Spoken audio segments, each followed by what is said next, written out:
Long before the Spaniards came to the Philippines in 16th century, Cuartero was a dense forest inhabited by some tropical animals, bats, rodents, and some man-eating animals. As time went on, after the 10 Bernin Datus established their settlements in the archipelago, some members of Simaklan settlers happened to reach this place using the river now known as Panay River as their means of passage. The settlers began cutting down the big trees to pave the way for their future dwellings. They established their settlements along the river so that transportation from one place to another could be easily reached by means of their balangays or bankas. Other settlers came by the hundred so that clearings were made wider and expansion of settlements was made possible. In order to protect themselves from fierce opposition animals, tribal quarrels, and other enemies, they grouped themselves into barangay, an organized community named after barangay, and selected an elder as chief. The early settlers were the Mendoza, Olipas, Hornachos, Funcion, Florino, Otiliano, Hiosa, Humina, Hundana, and Hurtada, and many more. Others came from the neighboring municipalities of Dumarao and Dumalag. The most prominent and original settlers were those initial sounds of surname starting with the Silent Age. The first name was Binudhian, named after the term mabudhi or treacherous because strangers or travelers who happened to pass by in the place were either robbed their money, merchandise, goods, or even their personal belongings. The native did not like the name because of its connotation.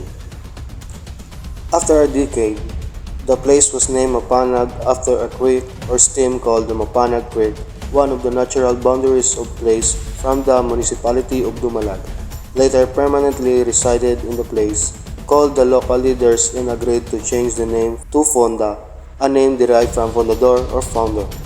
The residents of Fonda found it very difficult to transact business in municipality of Dumarao because of the distance and difficulty in traveling range foot trails. The residents moved to become independent and established their own municipal government but were unsuccessful. Though still part of Dumarao, the leaders felt the need of having a parochial church. The people combined efforts and worked for the construction of the church, which was complete in 1890. The residents worked under the Pintakasi system where they finished a span assigned to them in a designated time. The construction was under the supervision of the Spanish Augustinian friars. The complete church had thick stone walls taken from nearby and far barangays and municipalities through hard labor. The church was inaugurated on some year when the barrio was recognized as a parish by the Diocese of Haro, Iloilo City during the pastoral visit of Bishop of Haro. Very Reverend Monsignor Mariano Cuartero was also officiated the first Mass.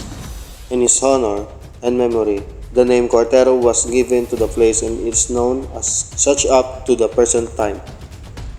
For almost half a century of concerted efforts and struggle to become an independent municipality, Cuartero was still a part of Dao. Businessmen and influential residents such as Manuel Funa and Pascual de la Torre create a committee requesting for the separation of Cuartero from Dao to be sent to the President of the Commonwealth of the Philippines, His Excellency Manuel L. Quezon. Mayor Fona Monument, the first mayor of the Cuartero 1939 to 1941. Governor Antonio Habana Monument, a Cuarteron who became the third governor of Capiz. The famous globe of General Esteban Contreras in a horse on top and located in the center of Veterans Park in the heart of the town. The globe is constructed in honor of the heroic deeds of General Esteban Contreras when he was alive. a monument bringing back an image of what happened in Cuarteron Hon's history. Contreras was an only son of Simeon Contreras and Carmen Dichosa. General Esteban Contreras was the leader of revolutionary forces in Capiz that fought against the Spaniards and later the Americans. Cuartero is a landlocked municipality in the coastal province of Capiz. The municipality has 22 barangays and has a land area of 106.58 square kilometers or 41.15 square miles, which constitutes 4.11% of Capiz' total area.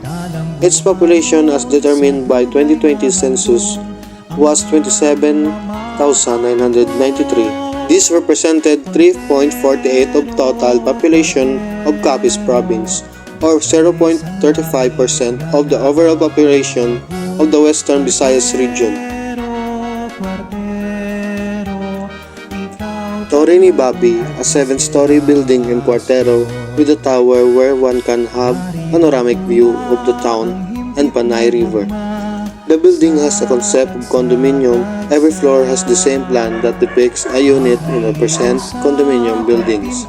A home of Roberto Bobby Funa and Antonio Funa. Several other family members had made it their home in 1980s. Cuartero have two culture, which is Agdahanay Festival and Hinugyao Festival. The Agdahanay Festival is held every second week of June, which culminates on the 13th in honor of town's patron Saint San Antonio de Padua. This was conceptualized to give due recognition to Cuarteronons' hospitality. Agdahanay means invite and accommodating others. One whole week of fun, revelry, cultural activities, and frenzied street dancing are enjoyed by the Cuarteronons. Hinugyao Festival. The celebration is held every 21st of August. This is the anniversary of declaration of Cuartero as separate municipality. All agencies and the church join hands in preparing a grand luncheon at the plaza for everyone to partake. Fun-filled activities follow after the lunch. An agricultural fair is also held where barangays display their products in their own payag-payag.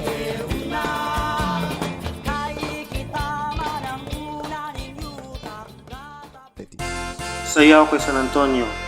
The sayaw is a dance ritual performed by the young girls in honor of San Antonio de Padua, the patron saint of the town. It is thanksgiving for all blessings from God received by the Cuarteronons through the intercession of San Antonio de Padua. In this ritual, the residents prepare food offerings are considered as pandecillo of San Antonio, which the residents and the guests will partake after the dance. It is a traditional of Cuarteronons. It entertains guests with the intricacies of weaving colorful ropes, which are tied at the topmost portion of the pole by each dancer.